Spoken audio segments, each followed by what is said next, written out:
प्रदीप नायक हेले गजपति जिला बीजेडी सभापति। प्रदीप नायक गजपति जिला बीजेडी नूतन सभापति भाव दायित्व मिली।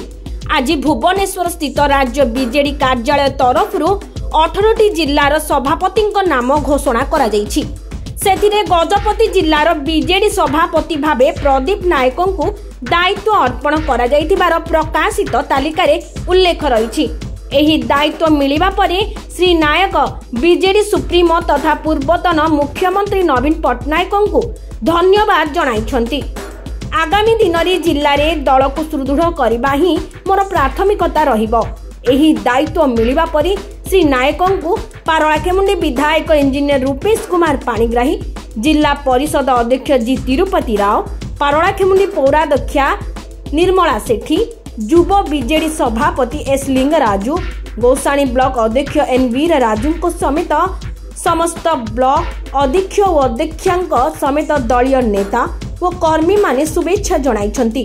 सूचनायोग्य जे श्री नायक बीजेडी पारलाखेमुंडी नगर सभापति, जिला युव बिजु जनता दल सभापति, 2 थर जिला सभापति और राज्य संपादक भावे निजर सांगठनिक दक्षता प्रतिपादन कर सारिछंती।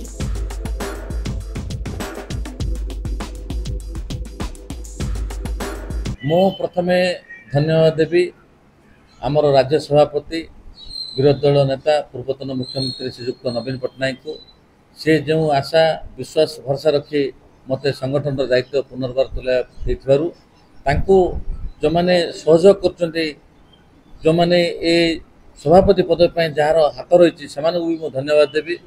सर्वोपरि आमर माननीय विधायक इंजीनियर रूपेश पाणिग्राही, पूर्वतन विधायक सूर्यराव बाबू एवं आमर पूर्वतन ऑब्जर्वर थिले अतनु बाबू, भृगु बक्सी पात्र जी एमपी कैंडिडेट थिले, एमती सर्वोपरि आमर ब्लॉक चेयरमैन माने, जिला परिषद चेयरमैन आमर जो नेतृवृंद माने सहयोग करी एक दायित्व मत देथिबारु तांको पाखरे मो ऋणी।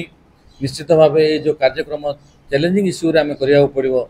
ए कार्यक्रम समस्त को नहीं जो माने दलर जो माने अछंती मन असंतोष से भी मु नेबी साथी समस्त को नहीं तृणमूल स्तर पूरा जिला स्तर पर्यटन नेतृवृंद समस्त को नहीं ये कार्यक्रम करी जो जोठी असुविधा रोचे जोठी लोक मान असुविधा होची निश्चित भाव आम लोकलोचन को आनी जिलापाल दृष्टि आकर्षण करी राज्य सभापति दृष्टि आकर्षण करी। निश्चित भाव आमर पंचायत रे तृणमूल स्तर रे संगठन बहुत सुदृढ़ रही। ए सुदृढ़ता केमिति बजाय रहइबो, केमिति लोकंक पाखरे आमे आस्था भजन हेइ परिबु, लोकंकर विश्वास भरसा रहइबु, सेथिप्रति कार्य करिया पई समस्तंको सहयोग करी समस्तकर आशीर्वाद कार्यक्रम आगु नबा।